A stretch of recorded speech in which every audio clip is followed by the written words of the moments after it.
This is going to be a video tutorial on how to enable dark theme in the YouTube app. I'll be using an Apple iPhone SE, but this should work very similarly on other devices. Let me jump over to my iPhone here. Okay, I'm on my phone now.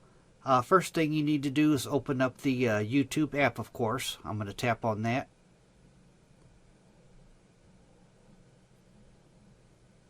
Then you need to tap on your icon in the upper right hand corner.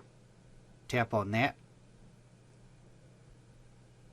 Then you will go down to where it says settings and tap on that. Then you will go to the general tab and tap on that. And then right in here you see dark theme. You just toggle it on just like that.